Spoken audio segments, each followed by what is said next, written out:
Okay, what are some hidden gems in Sicily that travelers often overlook? I would have to say I was going to Sicily wide open. I was offered it in the end of August to go, and I went the middle of October. And so I didn't have a lot of time to, it was called a travel agent learning experience. Okay. And so I was leaving my learning till when I got there. But I was amazed of the country itself. It was more like a Caribbean island with palm trees, beautiful ocean, and it was still in the 80s. I was just about to And ask so about the people weather. were still swimming and everything. People were so gracious. The resorts were amazing.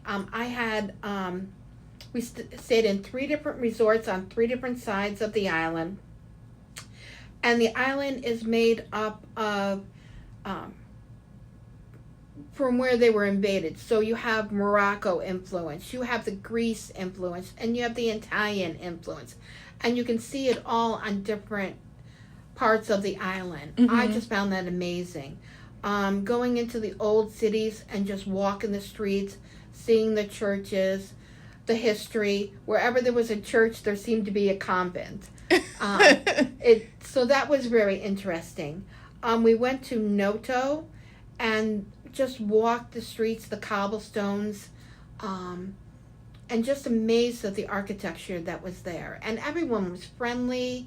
I didn't worry because once you took the tour, you could have time on your own. And so, I went, just sightseeing and going into some of the churches and some of the shops.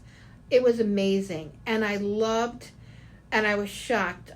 It looked like I was in Athens at one time.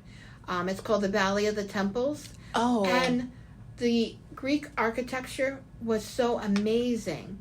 Um, it just made it just so shocking that all this different, you could see the Roman architecture, the Greek architecture, the Moroccan influence, architecture, yeah. and it was all there. So it was just wonderful. Oh, now that's So that was nice. surprising to me. The resorts were amazing. There was one resort that we stayed um, in Torre del Barlone, and it was Manja, and the lobby was on the top of the mountain, Okay. and then the rooms were underneath. So the lobby was 0, and then my floor was -2. Oh, And it was a elevator that went sideways, like a cod. now that sounds like fun. And if you don't like elevators, it was very frightening, okay? You're in this steel elevator and it's moving sideways. And it says on the elevator, don't panic, the elevator goes sideways. So it did. But the sunsets were beautiful. The food was wonderful. We also learned how to make pizza. And I may say it wrong, but arancinis, which are the rice balls. Uh-huh.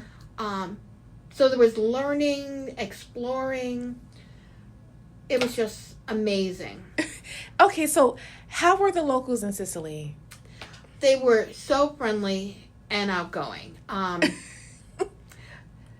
I every town you went to, I don't speak any Italian whatsoever, and my maybe second ninth grade Spanish, didn't work well either. A lot of hand gestures, a lot of trying to say it in my Spanish that was so bad, but getting through. I mean, that's the fun of it, to be able to communicate and everything. The tour guides were amazing. Each one of them were unique. We had 3 different tour guides. One, kept a very busy pace. The other one was like an Italian stroll through the towns and explaining everything. Oh, wow. And the third one loved to give history and everything of each building we went through. So it was, every day was exciting to get up and to go to. And for a girl that doesn't walk that much. We walked maybe 7 to 9 miles a day. That's a lot. It was. And they do not have. That's a lot. It was. And it's cobblestones and no railings, So you which need- was really, for me, was a lot. So that was the hardest, was to be able to, I did bring a cane because I knew that ahead of time. So I did get through the day, and I just loved every part of it. So Do a lot of the locals, do they speak English? Or are they like bilingual? yes, Okay. they do so much better than we do. And as I said, the shopkeepers and everything, they will, try to get it through, and they can, they'll use their phone too to Oh, say yeah, it that's and then true. translate it. And then I heard that there's the pods you put in your ear that will translate automatically whatever they're saying instantaneously into your ear. Oh, really? I know. If I only That knew is ahead so of time. nice. So I did not have that, but I had the fun of trying to say, 4 things, and, I don't even know if I said it correctly, but, we got through it, and that's the fun of it.